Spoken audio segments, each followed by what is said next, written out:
दोस्तों, target with PS Parihar channel में आपका स्वागत है। आइए शुरू करते हैं और देख लेते हैं कि आज के समाचार पत्रों में विद्यार्थी जीवन से संबंधित कौन कौन सी सूचनाएं हैं। तो वीडियो को जल्दी से लाइक कर दें, शेयर कर दें और जिन छात्रों ने चैनल को अभी भी सब्सक्राइब न किया हो तो जल्दी से सब्सक्राइब कर लें ताकि आप लोगों को इसी प्रकार की ऑथेंटिक अपडेट से सबसे पहले मिलती रहे। चलिए शुरू करते हैं। सबसे पहली सूचना है, खंड शिक्षा अधिकारी के 89 पदों पर होगी भर्ती। प्रदेश में खंड शिक्षा अधिकारियों बीईओ के 89 पदों पर भर्ती होगी। इन पदों पर भर्ती के लिए बेसिक शिक्षा निदेशालय से अधियाचन भेज दिया गया है। अगले कुछ महीनों में उत्तर प्रदेश लोक सेवा आयोग से इन पदों पर भर्ती की प्रक्रिया शुरू की जा सकती है। इस भर्ती का अभ्यर्थी बेसब्री से इंतजार कर रहे हैं। बेसिक शिक्षा विभाग में बीईओ की भर्ती 13 दिसंबर 2019 को आई थी। तब पदों की संख्या 309 थी। इन पदों पर भर्ती उत्तर प्रदेश लोक सेवा आयोग से हुई थी। रिक्त पदों के सापेक्ष 5,28,314 अभ्यर्थियों ने आवेदन किया था और इसका परिणाम 30 जनवरी 2021 को जारी किया था। इसमें एक लाइन नहीं लिखी हुई है कि इस भर्ती में बहुत ज्यादा धांधली भी हुई थी। इस बात को लेकर के भी बहुत ज्यादा चर्चाएं आज भी होती रहती हैं प्रयागराज में। और नीचे लिखा कि इन पदों पर भर्ती के लिए प्रतियोगियों ने कई बार मांग की है। पिछले वर्ष बेसिक शिक्षा निदेशालय से 36 पदों का अधियाचन भेजा गया था। आयोग ने उस पर कुछ आपत्ति लगाई थी। कुछ ऐसे लोग चयनित हो गए थे जिनके खिलाफ बाद में कुछ जांच भी हुई थी, लेकिन पता नहीं फिर बाद में क्या हुआ, जांच कहां पर फंस गई, कहां लटक। सबसे पहले लोक सेवा आयोग की भर्तियों की ही बात कर लेते हैं। 5 साल में लोअर पीसीएस के पदों पर नहीं हुई भर्ती।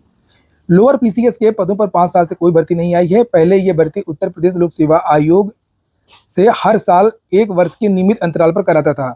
हाँ, 1 साल 2 साल रुक रुक के करवाता था। जैसे लोअर 2006, 2009, 2013 में आई थी, 14 में आई, 16 में आई। लोक सेवा आयोग से इस तरीके से आती थी। उसके बाद में जब यूपी ट्रिपल एससी पहुंच गई तो फिर सारा का सारा जो मामला है वो गड़बड़ हो गया। अभ्यर्थियों ने मांग की है और ये मैंने भी अपने चैनल के माध्यम से ये मुद्दा कई बार उठाया है कि जो यूपी ट्रिपल एससी है उसकी कैपेसिटी नहीं है।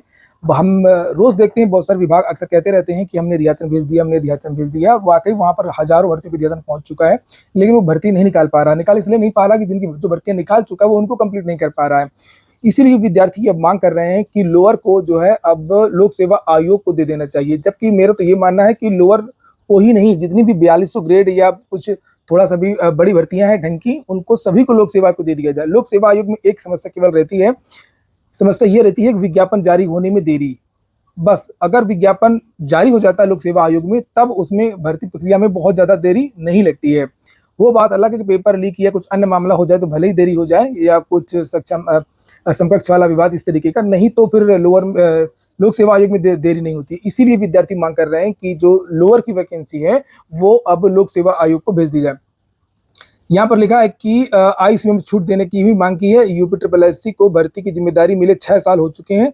इस दौरान केवल एक बार भर्ती आई और वह भी 5 साल पहले। यूपीपीएससी ने वर्ष 2016 तक लोअर पीसीएस के पदों पर भर्ती कराई थी। इसके बाद वर्ष 2018 में यह भर्ती यूपी ट्रिपल एससी के पास चली गई है। यूपी ट्रिपल एससी ने वर्ष 2019 में पहली बार लोअर पीसीएस भर्ती का विज्ञापन जारी किया था, और लेकिन इसके बाद कोई भर्ती नहीं आई। पिछले 5 वर्षों में हजारों अभ्यर्थी परीक्षा में शामिल होने के लिए निर्धारित अधिकतम आयु सीमा पूरी कर चुके हैं। ऐसे में अभ्यर्थी भविष्य में लोअर पीसीएस की भर्ती में शामिल अब नहीं हो पाएंगे। प्रतियोगी छात्र चाहते हैं कि यह भर्ती न केवल यूपीपीएससी के माध्यम से कराई जाए, बल्कि अधिकतम आयु सीमा पूरी कर चुके अभ्यर्थियों को भर्ती में शामिल किए जाने के लिए आयु सीमा में छूट दी जाए। तो आप लोग क्या चाहते हैं? आप लोग अपनी जो बात है वो कमेंट बॉक्स में रख सकते हैं। काफी दोनों की प्रक्रिया भी अलग है, पाठ्यक्रम भी अलग है, भर्ती का जो एग्जाम का प्रारूप होता है वो भी अलग है। लोक सेवा की भर्तियों से लोअर की भर्ती आती थी वो अलग तरीके से एग्जाम होता था, इसमें अलग तरीके से एग्जाम होता है। तो आप लोग क्या चाहते हैं आप लोग भी बताइए। और नीचे यहाँ पर लिखा है कि प्रतियोगी छात्र संघर्ष समिति के मीडिया प्रभारी प्रशांत पांडे और कई प्रतियोगियों ने मुख्यमंत्री को पत्र भी लिखा है कि लोअर भर्ती यूपीपीएससी के माध्यम से कराने और अभ्यर्थियों को आयु सीमा में छूट देने की मांग की है। छात्रों का कहना है कि UP triple SC lower PCS जैसी बड़ी भर्ती परीक्षा कराने में अक्षम है और इसकी वजह से लाखों अभ्यर्थियों को नुकसान उठाना पड़ता है। ये तो फंस जाता है ना, ये तो कभी आरक्षण को लेकर के विवाद हो जाता है लोक सेवा की भर्तियों में, कभी और विवाद हो जाता है, कहीं कोई विवाद हो गया तो भर्ती पूरी रोक दी जाती है। पिछली लोअर 2016 की जो वैकेंसी आई थी यूपी ट्रिपल एससी की, आपने देखा होगा परिणाम के लिए विद्यार्थियों ने कितना संघर्ष किया था। और बहुत सारे ऐसे भी विद्यार्थी हैं जो पेट देते हैं केवल और केवल लोअर के लिए, और लोअर आ नहीं रही है, हर बार पेट देते हैं 21 वाला, 22 वाला, 23 वाला। तो यहाँ पर ये प्रमुख पद हैं जो आप देख सकते हैं: अधिशासी अधिकारी, कर अधिकारी, विपणन पूर्ति निरीक्षक, खंडसारी निरीक्षक, सहायक चकबंदी अधिकारी, सहायक विकास अधिकारी, सहायक निरीक्षक सहकारिता, सहायक विकास अधिकारी 2, खादी ग्रामोद्योग बोर्ड, अपर जिला सूचना अधिकारी हिंदी, जिला मद्य निषेध और समाजोत्थान अधिकारी। तो ये बहुत अच्छे अच्छे पद हैं। और यहाँ पर जो अगली सूचना है वो यूपी ट्रिपल एससी की है। भर्ती पूरी करने के लिए मुख्य सेविका अभ्यर्थियों का प्रदर्शन कल हुआ। मैंने इसको लेकर के वीडियो भी बनाया था। बीते 1 साल से भर्ती प्रक्रिया होने की राह देख रही मुख्य सेविका की अभ्यर्थियों ने सोमवार को उत्तर प्रदेश अधीनस्थ सेवा चयन आयोग कार्यालय के बाहर प्रदर्शन किया और पुलिस ने प्रदर्शनकारी महिलाओं को बस में बैठा करके इको गार्डन भेज दिया। मुख्य सेविका भर्ती में तेजी लाने और उच्च न्यायालय में भर्ती को स्टे मुक्त कराने की मांग को लेकर के बड़ी संख्या में अभ्यर्थी गोमती नगर स्थित आयोग भवन के बाहर पहुंची और इसमें शामिल सरिता चौधरी ने बताया कि प्रदेश सरकार ने मुख्य सेविका के 2693 पदों भर्ती निकाली थी। आयोग ने सितंबर 2023 में मुख्य सेविका भर्ती कराई और फरवरी 2024 में उसके आंसर की भी जारी की थी। उन्होंने बताया कि मुख्य सेविका के पदों पर संविदा पर कार्य कर रही सेविकाओं ने पदों को विनियमितीकरण कराने का हवाला देकर के भर्ती पर स्टे ले लिया था, जबकि इस भर्ती से उसका कोई लेना देना नहीं। सीजीएल भर्ती के लिए कल तक है आवेदन की लास्ट डेट। लिखा है कंबाइंड ग्रेजुएट लेवल भर्ती परीक्षा 2024 के लिए 24 जुलाई तक आवेदन किया जा सकता है। इस भर्ती के जरिए केंद्र सरकार के विभागों में ग्रुप बी और सी के 17,727 पदों पर चयन होगा। स्नातक उत्तीर्ण अभ्यर्थी एसएससी की वेबसाइट पर जाकर के आवेदन कर सकते हैं। कर्मचारी चयन आयोग की ओर से भर्ती का विज्ञापन 24 जून को जारी किया गया था। इस बार पिछले वर्ष की अपेक्षा पदों की संख्या दोगुनी हो गई है, इसलिए सरकारी नौकरी का अवसर अच्छा। इसमें 18 से 27 के बीच युवा आवेदन कर सकते हैं। आईबीपीएस से बाबुओं की एक भर्ती चल रही है क्लर्क की, उसके बारे में जानकारी दी गई है, जिससे आप लोग यहाँ पर देख सकते हैं। 6,128 पदों पर यह भर्ती है क्लर्क की और इसमें आवेदन की जो अंतिम तारीख है वो 28 जुलाई है और न्यूनतम आयु 20 वर्ष, अधिकतम आयु 28 वर्ष। और ये वेबसाइट है, यहाँ पर जाकर के आप लोग विस्तृत नोटिफिकेशन देख सकते हैं और आवेदन भी कर सकते हैं। अगली सूचना है वित्त मंत्री निर्मला सीतारमण की। इन्होंने कल एक बयान दिया था और चूंकि आज बजट पेश होना है, आप लोगों को याद दिला दूं, आप लोगों ने अभी तक वीडियो को लाइक नहीं किया होगा, बिल्कुल भूल जाते हैं और इसलिए बिल्कुल भूलना नहीं है। वीडियो खुलते ही आप लोग पहले ही लाइक कर दिया करिए। और उसके बाद यहाँ पर देखिए लिखा है कि देश में बढ़ते कार्यबल को देखते हुए गैर कृषि क्षेत्र में 2030 तक सालाना औसतन 78.5 लाख रोजगार सृजित करने की जरूरत है। संसद में सोमवार को पेश 2023-24 की आर्थिक समीक्षा में यह बात कही गई। समीक्षा में नौकरियों की संख्या का एक व्यापक अनुमान दिया गया है। बढ़ते कार्यबल के लिए इन नौकरियों में देश में सृजित करने की जरूरत है। कृषि क्षेत्र की हिस्सेदारी घटेगी, वो तो सभी को पता है, और भी बहुत सारी उन्होंने बातें की हैं। तो ये सरकार भी जानती है कि नौकरियों की आवश्यकता है, नौकरियां देनी चाहिए, लेकिन फिर भी पता नहीं क्यों, चाहे वो राज्य सरकारें हों चाहे वो केंद्र सरकार हों, सभी सरकारें नौकरियां देने में आनाकानी करती हैं। अगली जो सूचना है वो है ईविंग क्रिश्चियन कॉलेज प्रयागराज का ऑटोनोमस कॉलेज है इलाहाबाद विश्वविद्यालय का। लिखा 12वीं की मेरिट पर होगा दाखिला। इलाहाबाद विश्वविद्यालय के इकलौते ऑटोनोमस यूविंग क्रिश्चियन कॉलेज में शैक्षिक सत्र 2024-25 में इंटरमीडिएट की मेरिट के आधार पर भी स्नातक पाठ्यक्रमों में प्रवेश दिए जाएंगे, यानी कॉमन यूनिवर्सिटी एंट्रेंस टेस्ट में बिना शामिल विद्यार्थी भी स्नातक में प्रवेश पा सकेंगे। हालांकि पहली प्राथमिकता सीयूईटी के शामिल विद्यार्थियों को मिलेगी। सीटें रिक्त होने पर सीधे प्रवेश दिए जाएंगे। ईसीसी पहले अपने दाखिले के लिए स्वयं प्रवेश परीक्षा अलग से आयोजित करवाया करता था। इलाहाबाद विश्वविद्यालय के बाद ईसीसी छात्रों की पहली पसंद हुआ करता था। वहीं पर बीएड और परास्नातक पाठ्यक्रमों में आवेदन शुरू है। Admission chairman doctor Vinita John ने बताया कि बीएड, डीएलटी एवं सभी परास्नातक पाठ्यक्रमों में प्रवेश के लिए आवेदन शुरू है। संबंधित छात्र प्रवेश पोर्टल पर ऑनलाइन आवेदन कर सकते हैं। कुछ सूचनाएं बिहार की हैं। बिहार में पेपर लीक पर 10 साल तक की सजा का प्रावधान कर दिया गया है। अलग अलग राज्य पेपर लीक को लेकर के कानून बना रही हैं और लिखा कि राज्य की परीक्षाओं में पेपर लीक पर अंकुश लगाने के लिए राज्य सरकार सख्त कानून लाने जा रही है। सरकार इसको लेकर के मंगलवार को विधानसभा में विधेयक लाएगी। इसमें प्रावधान किया गया है कि पेपर लीक या इससे जुड़ी किसी भी गतिविधि में शामिल होने वाले इस कानून के तहत दोषी होंगे, उन्हें 10 साल तक की सजा और 1 करोड़ रुपए का जुर्माना लगेगा। इस कानून के अधीन सभी अपराध संज्ञेय व गैर जमानती होंगे। सोमवार को विधानसभा में विधायकों के बीच बिहार लोक सेवा परीक्षा विधेयक 2024 की प्रतियां बांटी गई हैं। परीक्षा में कदाचार रोकने को भारत सरकार ने भी कानून बनाया है। राज्यों से भी इसे पारित करने को लेकर के पत्र भेजा है। विधेयक में साफ है कि कानून के अधीन अपराधों में संलिप्त को कम से कम 3 वर्ष की सजा होगी, जो 5 वर्षों तक की होगी। लखनऊ क्रिश्चियन डिग्री कॉलेज ने जारी की डेट। बीपीएड प्रवेश परीक्षा 24 जुलाई से। लखनऊ क्रिश्चियन डिग्री कॉलेज में बीपीएड प्रवेश परीक्षा 24 जुलाई से शुरू होगी। पेपर लीक के लिए जहां पर रोज नए कानून बने हैं, संसद में बड़ी बड़ी बातें हो रही हैं, वहीं पर रोज पेपर आउट भी हो रहा है।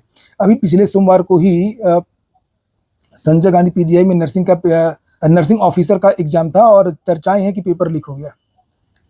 ये देखिए लिखा है संजय गांधी पीजीआई में नर्सिंग ऑफिसर एग्जाम में पेपर लीक की आशंका के बाद संस्थान प्रशासन ने जांच कमेटी तो गठित कर दी, लेकिन अब तक जांच पूरी नहीं हो सकी है, जबकि पुलिस ने मामले को लेकर के एफआईआर तक दर्ज कर ली है। निदेशक के मुताबिक अभी जांच चल ही रही है। रिपोर्ट आने के बाद आगे कार्रवाई की जाएगी। परीक्षा के दौरान गड़बड़ी हुई थी। एक सेंटर में कुछ विद्यार्थी पकड़े गए थे जिनके पास पूरा का पूरा सॉल्व पेपर था और वहां पर हड़कंप मच गया और 8 लोगों की गिरफ्तारी हुई। रोज कानून बनाओ, रोज पेपर लीक। ज्योति मौर्य की जांच समाप्त, कुछ नहीं, अब नब गए मनीष दुबे, निलंबित होमगार्ड। समझ लीजिए बात को। शिक्षा मित्र 25 जुलाई को मनाएंगे काला दिवस। उत्तर प्रदेश प्राथमिक शिक्षा मित्र संघ के नेतृत्व में सभी जिलों में शिक्षा मित्र 25 जुलाई को काला दिवस मनाएंगे। वर्ष 2017 में इसी दिन शिक्षा मित्रों का समायोजन निरस्त किया गया। तब से शिक्षा मित्र सामाजिक व मानसिक रूप से परेशान है। तो 25 जुलाई को हर जिले में मृत शिक्षा मित्रों को श्रद्धांजलि दी जाएगी और साथ ही डीएम के माध्यम से शिक्षा मित्रों के मानदेय बढ़ाने व अन्य समस्याओं के संदर्भ में मुख्यमंत्री को ज्ञापन भी भेजेंगे। और नीचे लिखा कि सोशल मीडिया पर मानदेय बढ़ाने की चर्चाएं हैं। शिक्षा मित्र राजधानी में आंदोलन की तैयारी कर रहे हैं। इसी बीच रविवार से शिक्षा मित्रों व अनुदेशकों के मानदेय बढ़ने की चर्चा सोशल मीडिया पर चलती रही। कुछ शिक्षक संगठनों ने सोशल मीडिया प्लेटफॉर्म एक्स पर लिखा कि शिक्षा मित्रों का मानदेय बढ़ाने का प्रस्ताव परियोजना कार्यालय से स्वीकृत कर आगे बढ़ा दिया गया है। मानदेय बढ़ जाता है, अच्छी बात है। ये जो 6,000 10,000 वाला जो संविदा पे पैसे मिलते हैं बहुत कम होते हैं। और मैं तो अक्सर कहता रहता हूँ कि जितनी भी संविदा, पहली बात तो ये नौकरियां नहीं होनी चाहिए, नौकरियां नियमित होनी चाहिए, परमानेंट होनी चाहिए। लेकिन जहाँ पर भी हैं वहाँ पर कम से कम 25,000 रुपये मिलना चाहिए, मिनिमम 25,000 रुपये, जैसे अग्निवीरों को मिलता है उतना तो मिलना ही चाहिए। संसद में कल बहुत हंगामा हुआ, बड़े बड़े बयान बहुत सारे नेताओं के आए। मौजूदा परीक्षा प्रणाली धोखा, छात्रों का भरोसा टूटा है, राहुल गांधी चिल्लाने से झूठ नहीं सच हो जाएगा।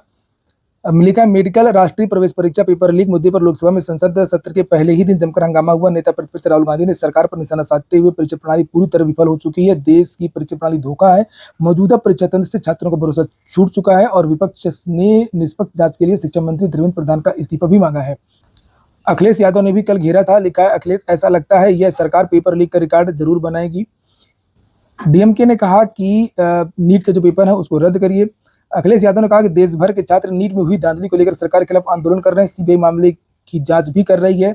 मैं शिक्षा मंत्री से पूछना चाहता हूं कि क्या केंद्रवार जिन बच्चों को सबसे ज्यादा अंक मिले हैं क्या उनकी सूची जारी करेंगे? कुछ केंद्र ऐसे हैं जहां 2,000 से ज्यादा बच्चे पास हो गए हैं। सपा सांसद ने कहा कि सरकार कोई और रिकॉर्ड बनाए या न बनाए, लेकिन पेपर रिकॉर्ड का रिकॉर्ड जो वो जरूर बनाएगी और इन शिक्षा मंत्री के रहते हुए न्याय नहीं मिल सकता। अंतिम सूचना शिक्षा सेवा चयन आयोग की है, असिस्टेंट प्रोफेसर भर्ती की है, टीजीटी पीजीटी की है। लिखा लंबित परीक्षा पर निर्णय के बाद नई भर्ती के लिए भेजा जाएगा अधियाचन। शिक्षा सेवा चयन आयोग में स्थायी अध्यक्ष की नियुक्ति न होने से अटका है परीक्षा पर निर्णय। चूंकि बहुत सारे जो संगठन है और छात्र ये मांग कर रहे हैं कि जो वर्तमान भर्ती प्रक्रिया जो चल रही है उसी में जो रिक्त पद है वो जोड़ दिए जाए। युवा मंच की तरफ से भी कई बार मांग की गई है कि टीजीटी पीजीटी में जो 25,000 पद रिक्त हैं उनको जोड़ा जाए। अन्य छात्रों की तरफ से मांग की गई है कि असिस्टेंट प्रोफेसर भर्ती जो चल रही है 1017 पदों पर, उसमें जो भी पद रिक्त हैं उन पदों को जोड़ा जाए। और लिखा कि अभी इसमें कोई भी निर्णय नहीं हो पाएगा जब तक चेयरमैन नहीं आएंगे, उसके बाद में निर्णय लिया जाएगा कि इसका एग्जाम करवाया जाएगा या इसी भर्ती में पुराने पद जोड़े जाएंगे, ये भर्ती निरस्त होगी, नया विज्ञापन जारी होगा, कैसा होगा क्या होगा। खैर यहाँ पे देखिए क्या लिखा, प्रदेश के अशासकीय महाविद्यालयों में असिस्टेंट प्रोफेसर के 1017 पदों पर लंबित भर्ती परीक्षा पर निर्णय होने के बाद ही नई भर्ती के लिए उत्तर प्रदेश शिक्षा सेवा चयन आयोग को अधियाचन भेजा जाएगा। ऐसे में भर्तियों को नई भर्ती के लिए भी इंतजार करना होगा। रिक्त हुए नए पदों का अधियाचन उच्च शिक्षा निदेशालय की ओर से आयोग को भेजा जाना है। ऐसा माध्यमिक का भी है और जो असिस्टेंट प्रोफेसर भर्ती के बारे में लिखा है वही सेम चीज। जून 2024 में बड़ी संख्या में शिक्षक सेवानिवृत्त हुए हैं और अशासकीय महाविद्यालयों में असिस्टेंट प्रोफेसर के सैकड़ों पद रिक्त पड़े हैं। अभ्यर्थी मांग कर रहे हैं कि असिस्टेंट प्रोफेसर के 1017 पदों के लिए भर्ती परीक्षा कराने से पहले रिक्त हुए नए पदों को भी पुरानी भर्ती में शामिल किया जाए। अब यह फैसला आयोग को करना है कि पुराने विज्ञापन में नए पदों को शामिल करें या ना करें। तो बहुत सारी चीजें अभी साफ होना बाकी है जब तक ये काम नहीं शुरू करता है कि नई भर्ती आएगी, पद जुड़ेंगे या निरस्त होगी, कुछ भी होगा। और रही बात निरस्तीकरण की, तो निरस्त होने की बहुत ज्यादा संभावना नहीं है। निरस्त तभी होगा जब भर्ती थोड़ा सा और डिले हो जाएगी। अगर पुरानी भर्ती में कम से कम 6 महीने का देरी होती है तो फिर निरस्त की जा सकती है, और अगर 6 महीने के अंदर परीक्षा हो जाती है तो फिर ये निरस्त नहीं होगी, दोनों भर्तियां। तो ठीक है दोस्तों, फिलहाल हो गया आज का वीडियो आपको अच्छा लगा हो, आपके काम का हो तो वीडियो को लाइक अवश्य कर दें। जिन छात्रों ने चैनल को सब्सक्राइब न किया हो सब्सक्राइब कर लें। पूरा वीडियो सुनने के लिए बहुत बहुत धन्यवाद।